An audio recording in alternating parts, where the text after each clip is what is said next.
Nenea, pleacă de acolo, hai!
Hai, ce bine să mâncăm.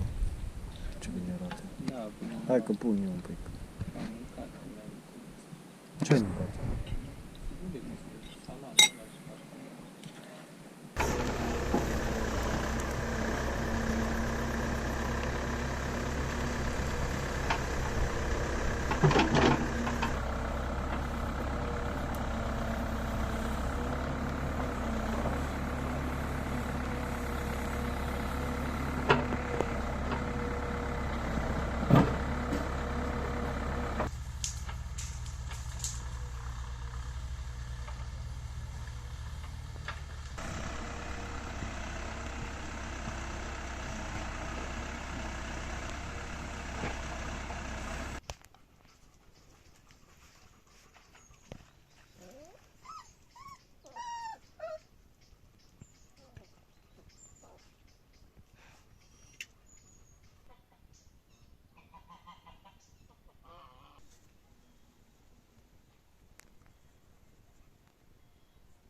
Poate încerc să caut la fiecare câte o piesă, știi? Ce foame? Nu cred că așa. Înțelegi ce fac? Mai ronțe câte ceva. Păi asta. Că ăsta trebuie să las cam o oră. Las tu aici împreună cu toate. Îți dai seama că sau nu poți să dai seama. Poate că... Acum în ziua cred că sunt mulți în situații similare. E un fenomen de ăsta de că-i vale, că ceva, că... S-ar putea să-l sufle, da. Că-i vale aici, suflă vântul, suflă norii. Că aici jos simți puțin că bate adie vântul, dar sus cred că e mai... Uite că se vede pe pom, vezi? Și poate așa. Da. Nu știu dacă poți să fii atent când îți iei teren la chestiile astea. Numai dacă stai așa o perioadă pe dacă teren. stai, dar eu venind aici la tine să zic că îmi caut teren, dacă îl văd în vale, mă gândesc, bă, dar la Alex nu prea ploua. Adică eu pot să Da. notez chestiile astea. Exact. Păi nu mai poți? Ai luat deja. Da, am luat ce am găsit într-un fel. Și vântul bate mereu din partea de nord, ar trebui să bate din coace. Da, din partea de nord, de obicei. Cam 90%. Rar bate din alte părți.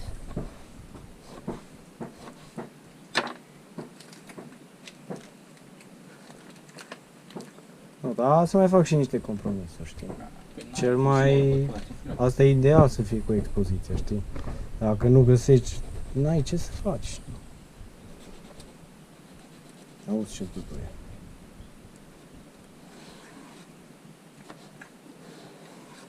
Am venit cu o idee. Ia. Și o să mă duc în Portugalia. Da.